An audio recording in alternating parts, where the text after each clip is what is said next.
বা ধরেন আপনি ওয়ারেন বাফেট, হ্যাঁ, সে যদি বলে আমার টাকা দিয়ে দাও আজকে, এটা দিতে পারবে না। কিন্তু আমার রব, ওনার কি টাকার কোনো লিমিটেশন আছে? আরে ভোর রাত্রে শুধু কান্দা কথা বলবেন ওনার সাথে, বলে এই দিবা না কেন? অপরাধ কি?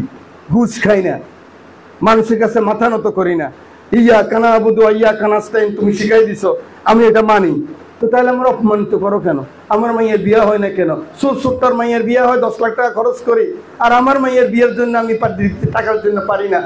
আপনার রব আপনাকে 3 দিনের মধ্যে টাকা দিয়ে দিবে, আমি গ্যারান্টি দিয়ে দিলাম।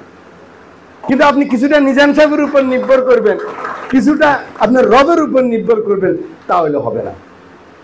কথা শর্ট করে বলতে চাই, যেমন রামদল হাই স্কুলে হেডমাস্টার সাহেব, উনি যখন নাম ঘোষণা হলো আপনারা সবাই হাততালি দিলেন, অন্য হেডমাস্টারের হাততালি দেন নেই কিন্তু। তাহলে কি বৈষম্য? তাহলে কি কাউকে সুন্দর বলেন, কাউকে অসুন্দর? এটা ধরিয়ে দিচ্ছি, কারণ এই সভ্যতাই চলে গেছে, এই ভদ্রতাই চলে গেছে। আমি এখানে নামলাম কেন? আমি কিন্তু আপনাদেরকে দেখতেছিলাম না, ওখানে দাঁড়াইলে কমফোর্টেবল হতো।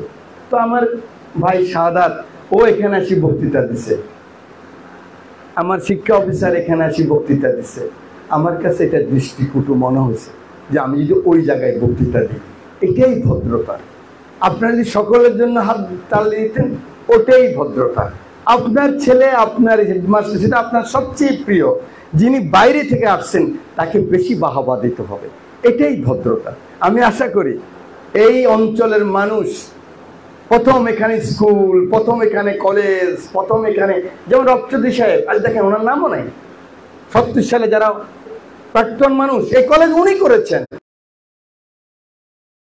এরপরে হলো আসুম আব্দুর রব কলেজ, 5 জন ছাত্র। আমি যখন এমপি হয়েছি 2001 সালে, আজ থেকে 25 বছর আগে, আনোয়ার ভাই আজাদ চেয়ারম্যান নিয়ে একসাথে বসছি, দেখছেন আপনারা যারা দুই পাশে, ঐনকুল সম্পর্ক ছিল, একসাথে বসছি, কাজ করেছি। আমাদের বাকলায় বাড়ি কামাল সাহেব তখন জাসদের secretary, UNO, OC, SP, DC সবাই বললো বন্ধ করে দেন, ছাত্র নাই, কি করবেন, এখানে আমরা পরীক্ষার হল করব, এই আসম আব্দুর রব সরকারি কলেজ। আমি বলছি না, হতে পারে না, আরেকটা ডিগ্রি কলেজ আমরা কিভাবে বানাবো? এই আমি পুরাতন ছাত্রদেরকে ভর্তি করলাম, আমাদের সমাজ কল্যাণ অফিসার, শিক্ষা অফিসার ছিল তখন যারা, ওদেরকে 1500 টাকা করে দিতাম যে ভাই আপনারা 60 টাকা লাগবে না, আমি না ভাতা তোমরা চালাও। 70 জন 80 জন ভর্তি করলাম, একসাথে 12 জন বিসিএস টিচার নিয়ে আসলাম। বাজারে যখন হাঁটা আরম্ভ করে, আলেকজান্ডার বাজারে বাইরের ছেলে, তো এগুলি কে বলে? আলেকজান্ডার কলেজের শিক্ষক। এই তো ভর্তি হওয়া শুরু হলো। কোথায় পাইতেন এই ডিগ্রি কলেজ? হিংসা করা যাবে না, অমুকের ভাই যতটুকু পারছে অতটুকু করছে, কিন্তু সেই জন্য আমি হিংসা করে যদি বন্ধ করে দেই, যতটুকু উন্নয়ন হয়েছে 2 কিলোমিটার হয়েছে, যে না এটা অমুকে করছে এই জন্য বন্ধ, এটা তো হতে পারে না। আমাদের আগের ইউনো এখনো এখানে, উনি এখনো এখানে আছে, বাংলাদেশে কোথাও? চিন্তা করেন তো আপনি। এই ইউনো সাহেবরা, ওনারাই তো প্রথম বিসমিল্লাহ পড়েই প্রথম স্ট্যাটাস দিত, জয় বাংলা, জয় বঙ্গবন্ধু, জাতির পিতা শেখ মুজিব, আজকে এত উন্নয়ন হয়েছে, স্কুলের এই হয়েছে, মুখস্থ কথা সব, এই হয়েছে সে হয়েছে। এই ইউনো সাহেব এখানে আসছে না এখনো? আমি 1 কাপ চাও তো খেতে যাই না, ভালোবাসি না, বলছি ঠিক আছে ভাই আপনি থাকেন, আপনাকে আমরা পাহারা দিয়ে রাখবো যেন কোনো ক্ষতি না হয়। কিন্তু আপনাদের তো দায়িত্ব আছে, এই যে 5 তারিখের আগে যে ঘুষ দুর্নীতি হতো, যদি এটাও আপনারা একটু বন্ধ করতে পারতেন, তবু তো এই দেশের মানুষ মনে করতো এই যে রক্ত দিলাম, এই যে পরিবর্তন করলাম, কিছুটা হয়তো পারলাম। আমি সেদিন নোয়াখালী লক্ষ্মীপুরে বক্তৃতা করছি, ডিসিএসপি সাহেবকে বলছি, আপনারা সবসময় বলেন কি উপরের নির্দেশের জন্য পারি না, মানে আওয়ামী লীগের জন্য পারে না, বিএনপি আসলে বিএনপির জন্য পারে না, জোট সরকারের জমাত আসলে জমাতের জন্য পারে না। এনে চৌধুরী ছিল আমার সাথে, খায়ের ভূঁইয়া ছিল আমার সাথে, জনসভা তো এটা, এখন পারেন না কেন? এখন তো আপনারা মহারাজ, আপনারা তো এখানকার প্রধানমন্ত্রী, এখানকার হোম মিনিস্টার। পাকিস্তান আমলে রফচৌধুরী সাহেবরা যখন ডিসি ছিলেন, মালিক সাহেব যখন ডিসি ছিলেন, এরকম যারা ছিলেন প্রত্যেক ডিস্ট্রিক্টে ওরা একটা ছাপ রেখে যেতেন। 3 বছর চাকরি করছেন, ওই ডিসিকে 30 বছর মানুষ মনে রাখতো। তো আপনারা এখন পারেন না কেন? আপনারা আপনাদের ডিসি সাহেব, আপনার তহসিলদার থেকে আরম্ভ করে সবাইকে আপনি কেন ডাকেন না যে এই ছাত্র জনতা এই জন্য জীবন দিছে, তোমরা ভাই কেউ আর ঘুষ খাইও না ভাই। এসপি সাহেব আপনি ডাকেন না কেন? দেখেন কত বিপদ, বলি যে বলবো না তবু এসে যায়। এই সব প্রশাসন বিরুদ্ধে করলে তো ভোটে হারাই দিবে, কিন্তু বলবো, হকের পক্ষে বলবো। আমি যদি জনতার নেতা হই কেউ ফেল করাতে পারবে না ইনশাআল্লাহ, কারো ক্ষমতা নেই। এসপি সাহেবকে বলছি, আপনি আপনার সিপিআই থেকে আরম্ভ করে সবার তো নেতা, আপনি হোম মিনিস্টার।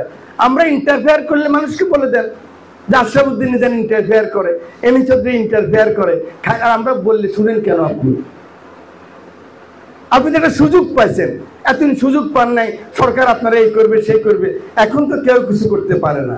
এখন তো রাস্তার ছেলেও ডক্টর ইউনূসকে বকা দেয় না ভাই, ইউনূস এই করতে পারে নাই, সেই করতে পারে নাই, বলো না? অতএব সুযোগ পেয়ে আপনাদেরকে বলছি, আমরা ভালো ছাত্র হব। আমাদের জিপিএ 5 খুব বেশি প্রয়োজন না, কিন্তু আমরা লেখাপড়া করব। লেখাপড়া করলে জিপিএ 5 গোল্ডেন জিপি এমনিই আসবে। এই কলেজের ছেলেই তো এখন বিসিএস হয়েছে, ডাক্তার হয়েছে, ইঞ্জিনিয়ার হয়েছে। 1 টাকাও কারো কাছ থেকে নেই। একটা বাস না, বেত না, আল্লাহ শুধু আমাদেরকে দিয়ে করাইছে। জিজ্ঞাসা করেন সব মানুষ এখানে আছে, 1 টাকাও নেই। সেই আমলে 54 লাখ টাকা খরচ হয়েছে, এখন 5,400 কোটি টাকা হইতো। কিন্তু আব্দুল হাদী কলেজ আমি করতে পারতাম না। এখানে সকলের সহযোগিতা আছে, সকলে এখানে সেখানে দিনের পর দিন কাজ করছে। অনেকে মারা গেছেন, আল্লাহ তাদের, আমাদের আশরাফ ভাইও ছিলেন একজন, ওনাদেরকে আল্লাহ বিস্ত নসিব করুক। বক্তব্য দীর্ঘায়িত করি না, সকলকে শুভেচ্ছা জানিয়ে আমি বিশেষ করে, সেও করতে পারেন নাই, বাবলু তো আগে এগুলি করতো, আর ব্যক্তি এগুলি করা সম্ভব না। সে তো ইবিএল এ চাকরি করে, দেখেন তার মন আছে, আগে করছে 5 সাল পর্যন্ত। তারপর কিছু করতে গেলে আমরা বাড়িতে মিটিং করতে পারি না ভাই, ও এটা করবে কিভাবে? আমি ওকে ফোন করেছি গতকালকে, আমি বলছি বাবলু তোমার টাকা টুকা লাগবে তো? বলে না কাকা টাকা লাগবে না। আমি জানি টাকা লাগবে না, মানে ওর তো বেতন শেষ এই অনুষ্ঠানে। তা আমি যেটা বাবলুকে বলতে চাই, এটা আরো বড় আকারে করতে হবে। দরকার হলে তুমি একটা দল নিরপেক্ষ মানুষের জন্য করতে, বিএনপি না, জামাত না, সমাজের মানুষকে নিয়ে, শিক্ষিত মানুষকে নিয়ে একটা ক্লাব কমিটি করো, যেখানে আমরা সকলে ডোনেট করব। এটা বড় হবে, সেখান থেকে আমরা রামগতি, কমলনগর সব জায়গায় আমরা ছাত্রদেরকে লেখাপড়া করার, এখান ছাত্র এবারে মানে চট্টগ্রাম বিশ্ববিদ্যালয় ভর্তি হয়েছে জানেন, 1 টাকাও নাই। আলগির যাবে যে পথ ভাড়াও নাই। ওই ছেলে কি নাম না, ছেলেটার নাম কি না, নদীভাঙ্গা। বাপ বললাম না, একদম গরিব মানুষের ছেলে। দেখেন বিশ্ববিদ্যালয়, আমি জানি সে কিন্তু অনেক ভালো করবে। আমরা বলছি আমরা টেক কেয়ার করবো। তো এরকম ছেলেদেরকে আমরা টেক কেয়ার করতে পারি। আগামী দিনে নামাজের আজান হয়ে গেছে, আমারও অনেক কাজ, আপনারা দোয়া করবেন। অনেক কথা বলে ফেলছি, আসলে যা বলি না, এটা প্রশাসন ছাড়া, প্রশাসনের রইল আমাদের সোনার ছেলে, গোল্ডেন ছেলেগুলি, কিন্তু বিসিএস ক্যাডারগুলি, শিক্ষা অফিসার সাহেব উনিও কিন্তু আমাদের বিসিএস ক্যাডারের ছেলে, ক্যাডার সার্ভিসে। এই থেকে আরম্ভ করে সচিব মহোদয় পর্যন্ত পুরো বাংলাদেশটাকে নষ্ট করে দিয়েছে, শিক্ষা ব্যবস্থাকে নষ্ট করে দিয়ে 2বার 3বার খাতা নিয়ে গেছে বোর্ডে পাস করাই দেওয়ার জন্য। লেখা, মতিন বলছে আমাকে, অনেক শিক্ষক বলছে লেখা নাই, কিচ্ছু নাই, বলে না তুমি 80 নম্বর দাও। এইভাবে একটা জাতিকে মানুষ নষ্ট করে, সেই নষ্টটা আপনারা বুঝেন নাই। এখন 17% হোক, 18%, কবির কাকুরা 16% পাস করছে। আপনারা কত পার্সেন্ট মেট্রিক পাস করছেন? 12, 14, 16%। বুঝছেন, রফচৌধুরী সাহেবেরা 12, 14, 16% পাস করছে। শুধু আমি সংখ্যা হয়ে লাভ কি, যদি আমি ভালো ছাত্র না হতে পারি, আমার পরিবারের জন্য কিছু না করতে পারি।